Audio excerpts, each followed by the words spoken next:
ನಮಸ್ಕಾರ ಫ್ರೆಂಡ್ಸ್, ಎಲ್ಲರಿಗೂ ಹೆಂಗಿದ್ದೀರಿ? ಆರಾಮದಿರೇನ? ಈಗ ನಾನು ವಿನಯವರು ಚಿಕ್ಕು ಸಾನು ಎಲ್ಲರೂ ರೆಡಿಯಾಗಿ ಚಿಕ್ಕುನ್ ಸ್ಕೂಲಿಗೆ ಹೊಂಟಿವಿ. ಹೋಗ್ಬೇಕಾದ್ರೆ ಇಬ್ರು ಸನ್ ರೂಫ್ ಎಂಜಾಯ್ ಮಾಡಕತ್ತಾರು. ಆ್ಯಂಡ್ ವಿನಯವರು ಇಡು ಗಾಗಲ್ ಜಾಗಕ್ಕೆ ಅವರ ಗಾಗಲ್ ತೆಗೆದು ಚಿಕ್ಕು ತನ್ನ ಗಾಗಲ್ ಇಟ್ಟಾನು. ಸೊ ಸ್ಕೂಲಿಗೆ ಈಗ ರೀಚ್ ಆಗಿವಿ. ಗಾರ್ಡನ್ ಏರಿಯಾ ಫುಲ್ ಎಂಜಾಯ್ ಮಾಡಕತ್ತಾರು. ಸ್ಕೂಲ್ ಒಳಗೆ ಬರಕ್ಕೆ ರೆಡಿನ ಇರಲಿಲ್ಲ. ಹಂಗೂ ಹಿಂಗೂ ರಮಸಿ ಒಳಗೆ ಕರ್ಕೊಂಡು ಹೋದ್ವಿ.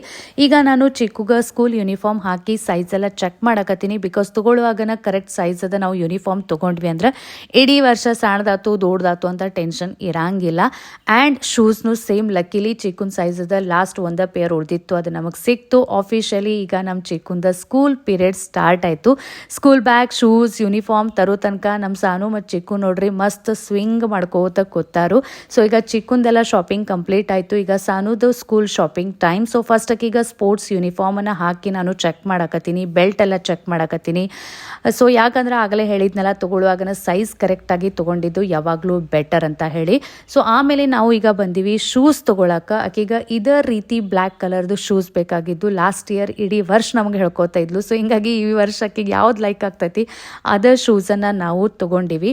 ಸೊ ಇಷ್ಟೆಲ್ಲ ಶಾಪಿಂಗ್ ಮಾಡೋ ತನಕ ಫುಲ್ ಹಸು ಆಗಿತ್ತು. ಹಿಂಗಾಗಿ ವಿನಯವರು ಮತ್ತು ಸಾನು ಇಬ್ಬರು ದೋಸೆ ತೊಗೊಂಡ್ರು. ನನಗಿನ್ನೂ ನನ್ನ ಡೆಂಟಲ್ ಟ್ರೀಟ್ಮೆಂಟ್ಗಾಗಿ ಇನ್ನೂ ಹಾರ್ಡ್ ತಿನ್ನಕ್ಕೆ ಬರ್ತಿಲ್ಲಾಗಿತ್ತು. ಹಿಂಗಾಗಿ ನಾನು ಮಸ್ತ್ ಬಿಸಿ ಬಿಸಿ ಒಂದು ಕಪ್ ಕಾಫಿ ತೊಗೊಂಡು. ಸೊ ಈ ಮಿನಿ ವ್ಲಾಗ್ ನಿಮಗೆ ಹೆಂಗೆ ಅನಿಸ್ತು ಹೇಳ್ರಿ.